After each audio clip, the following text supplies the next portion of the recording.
प्रातः यज्ञ के बाद उपनिषद की चर्चा का क्रम चल रहा है। इसमें पिछले दिनों हमने प्रारंभ के 5 मंत्रों को समझा। आज हम 6ठा मंत्र प्रारंभ करते हैं। पहले उसके शब्दार्थ को देखेंगे और फिर उससे क्या क्या तात्पर्य निकलते हैं, उसमें क्या अभिप्राय छुपे हुए हैं, उनको देखेंगे। मंत्र है यस्तु, यह तु। जो व्यक्ति, तु यानी निश्चय से, जो व्यक्ति निश्चय से सर्वाणि भूतानि, सब भूतों को,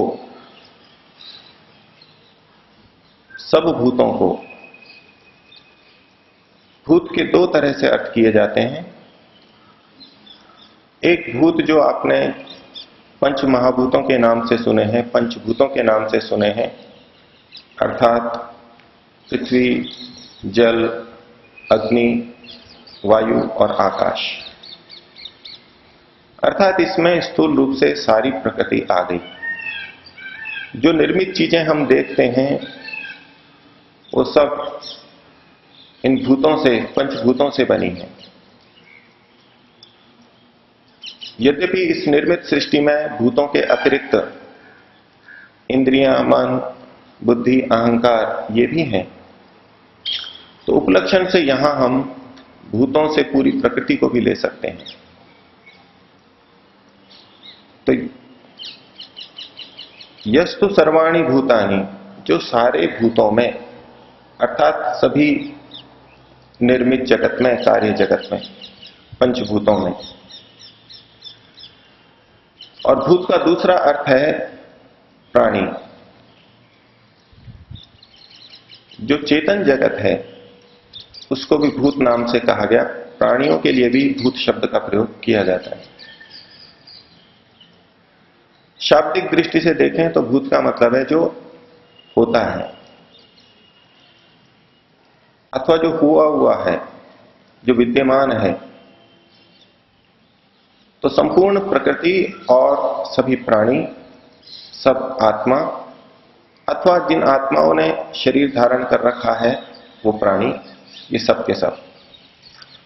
तो जो इनको यस्तु सर्वाणि भूतानि, जो इन भूतों को, जड़ और चेतन जगत को आत्मनि एव अनुपश्यति, आत्मा में ही देखता है। जो इस संपूर्ण जड़ और चेतन को आत्मा में ही देखता है। यहां आत्मा से अर्थ लिया जाता है परमात्मा।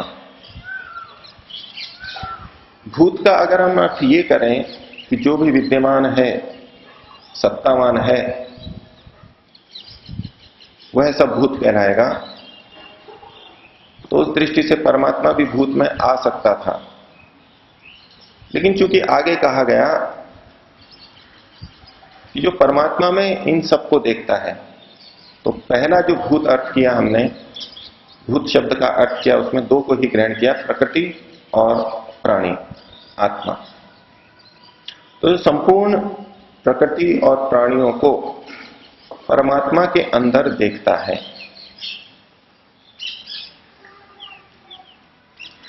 आगे कहा गया सर्वभूतेषु चात्मानम, जो सब भूतों में आत्मा को देखता है, अर्थात संपूर्ण चेतन और जड़ जगत में परमात्मा को देखता है। दो तरह से बात कही गई।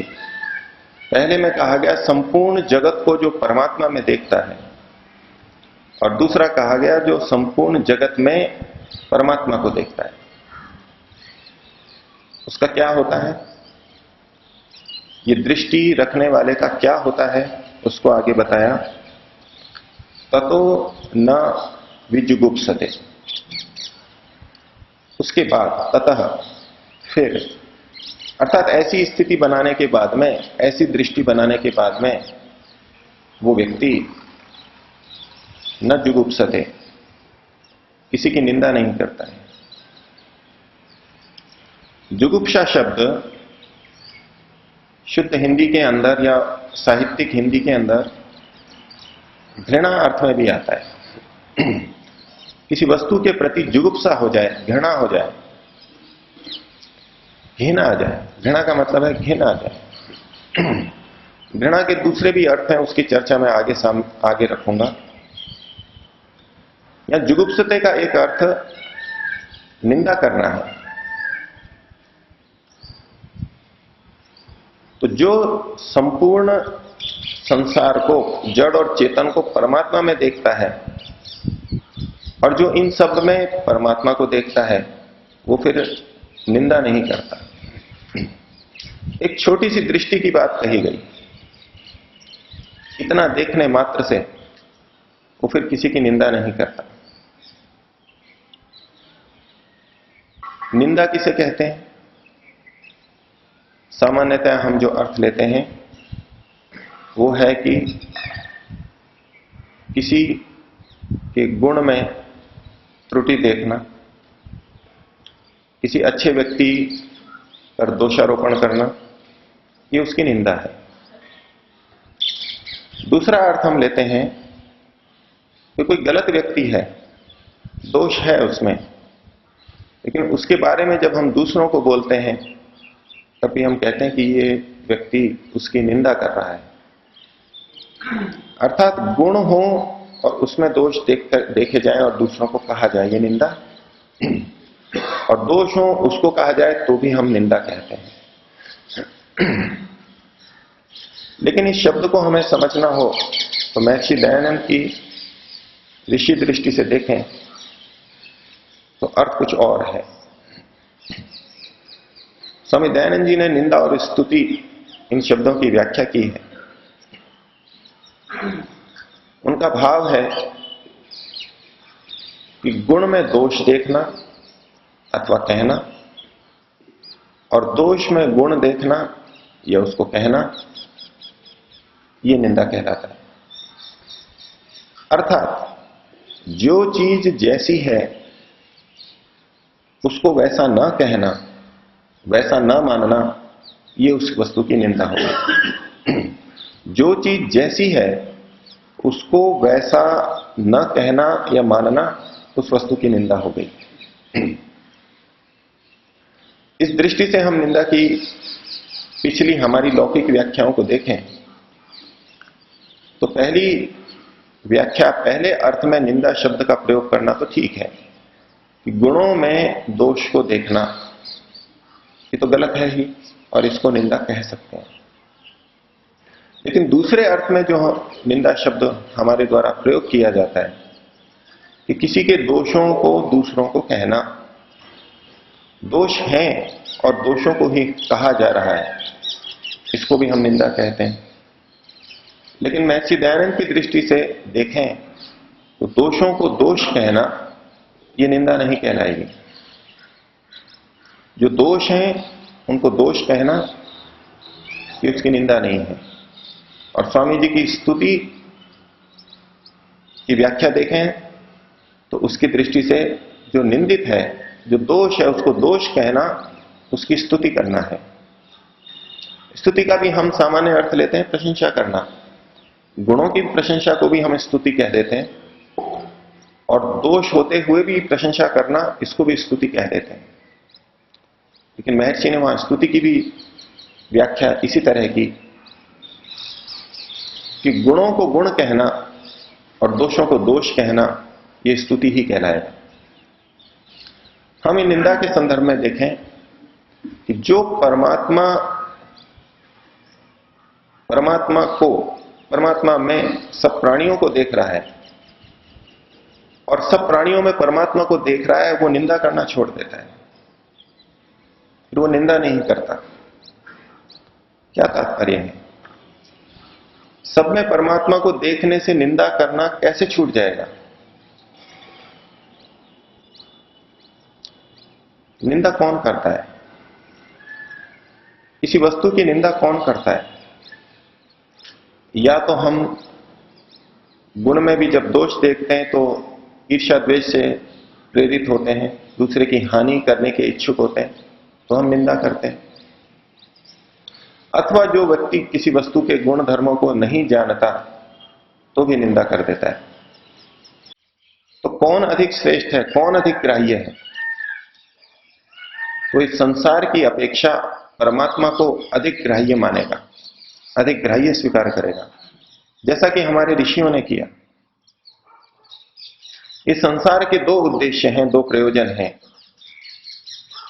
भोगापवर्गार्थम दृश्यम, ये संसार भोग के लिए भी है और अपवर्ग के लिए भी है। जो व्यक्ति इन दोनों दृष्टियों से इस संसार को देख रहा है और इसका उपयोग कर रहा है, वो तो ठीक तरह से इसकी स्तुति कर रहा है। लेकिन भौतिकवादी इसको केवल भोग के लिए मान रहा है, अपवर्ग के लिए नहीं मान रहा है। इसका मतलब है वो इस वस्तु की यानी प्रकृति की महत्ता को पूरी तरह नहीं समझा है, आधे ही अर्थों में समझा है। और आधे अर्थों में समझा है तो वो एक तरह से इसकी निंदा ही कर रहा है। वो कह रहा है कि इससे केवल भोग प्राप्त किए जा सकते हैं और कोई ऊंची चीज नहीं प्राप्त की जा सकती, तो उस वस्तु की निंदा ही हो गई। महर्षि दयानंद की दृष्टि से देखें तो जिस वस्तु में जो गुण होते हैं उसको वैसा ही स्वीकार करना तो उसकी स्तुति है, और अगर हम उसको वैसा स्वीकार नहीं कर रहे तो ये उसकी निंदा है। तो भौतिकवादी इसको सांसारिक या इंद्रियों की सुख सुविधाओं के लिए ही स्वीकार करते हैं। इसका उत्कर्ष, इस संसार की सबसे अधिक महत्ता भोगों के लिए ही मानते हैं, और इससे परमात्मा की प्राप्ति को छोड़ देते हैं, तो इस संसार की निंदा कर रहे होते हैं। लेकिन यदि आध्यात्मिक व्यक्ति इसके पीछे छुपे परमात्मा को देखे तो निश्चित रूप से वो उसको ग्राह्य मानेगा, वो उसे ही प्राप्तव्य मानेगा। यही मुझे प्रापणीय है, इसको ही मुझे पाना है, तो फिर निंदा नहीं करेगा। और जो इस जगत में केवल जगत को ही देखता है, परमात्मा को नहीं देखता, ईश्वर को मानता तक नहीं, तो वो ईश्वर की निंदा ही कर रहा है। सुख और दुख की यदि तुलना की जाए तो इस संसार में सुख अधिक है। ये ईश्वर की बनाई हुई सृष्टि है, ये बहुत सुखदायी है, इसको हमें उसी दृष्टि से देखना है, तब तो हम इसकी निंदा नहीं कर रहे होंगे। लेकिन अध्यात्म की धारा में बह करके एक और दूसरी अति को हम मन में पाल लें, ये संसार तो बहुत कष्टप्रद है, दुखदायी है, ये दुख के लिए है, ये शरीर भी बंधन है, दुख है, मलिन है और त्याज्य है। ये त्याज्य का भाव अगर साथ में आ गया तो हम इस प्रकृति की निंदा कर रहे हैं। ये संसार भोग के लिए भी है और अपवर्ग के लिए भी है। अभी पिछले दिनों जब सलेमाबाद में कार्यक्रम चल रहा था जिसमें यहां से बहुत सारे ब्रह्मचारी भी और माननीय मंत्री जी और सभी जने गए थे। तो एक विचारधारा पौराणिक जगत में चल रही है कि मुक्ति नाम की कोई चीज नहीं होती। ये संसार इतना सुंदर पवित्र ईश्वर ने बनाया है, यही सब कुछ है, यही सारा सुख है। अध्यात्म में भी ये भी दृष्टि है और इन्हीं लोगों की बात को स्वीकार करके, इन्हीं के शब्दों को पकड़ करके दूसरे मत जो कि मुक्ति की चर्चा करते हैं, वो कहते हैं कि मुक्ति का भाव वैदिक धर्म में, हिंदू धर्म में हमारे से लिया गया है। पहले तो यहां पर केवल संसार को ही सब सुखों का आधार और सब सुखों का भंडार कहा गया था। इससे परे किसी चीज को ये वैदिक धर्मी मानते ही नहीं थे। ये तो हमारे प्रभाव से इनमें मुक्ति का भाव आया है। जो अपवर्ग, जो पुरुषार्थ चतुष्टय की बात है, धर्म अर्थ काम और मोक्ष, इनके केवल 3 ही पुरुषार्थ थे, धर्म अर्थ और काम। मुक्ति की तो बात ही नहीं थी। और हमारे प्रभाव से इन्होंने अब मुक्ति को भी जोड़ा है। ये भी एक दृष्टि है। और दूसरी अध्यात्म की दृष्टि है मुक्ति ही सब कुछ है।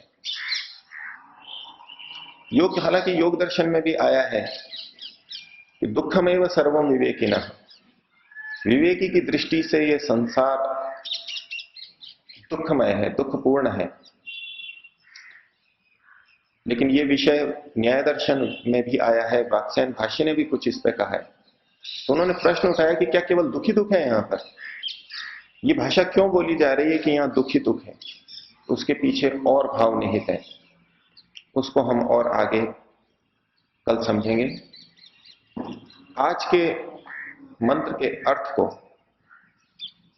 अपनी विचारणा में रखें कि ये ऐसी कौन सी बात हो गई कि सब प्राणियों को ईश्वर में देखें और ईश्वर में सब प्राणियों को देखें, सारे जड़ जगत को ईश्वर में देखें और सारे जड़ जगत में सारे जड़ जगत में ईश्वर को देखें और सारे जड़ जगत को ईश्वर में देखें। ये दोनों बातें जो कही गई, ये इतनी क्या महत्वपूर्ण बात है जिससे कि व्यक्ति निंदा करना छोड़ देता है। और मूल वेद मंत्र में यहां विजुगुप्सते की जगह है विचिकित्सति, अर्थात वो सारे संशय उसके दूर हो जाते हैं, वो संशय करना छोड़ देता है, उसके संशय निवृत्त हो जाते हैं। ये ऐसी कौन सी छोटी सी बात है? आज दिन में इस पर विचार रखें कि इस दृष्टि को हम अधिक देर तक बना के रखें, जब जब हमको याद आए तब तक हम बना के रखें। उससे हमारे पे क्या प्रभाव पड़ रहा है? वेद और उपनिषद की पंक्ति एक प्रभाव बता रही है, क्या वो प्रभाव हमारे पे आता है? अपना अपना अनुभव देखें और ये प्रभाव क्यों पड़ रहा है, इस पर भी विचार करें।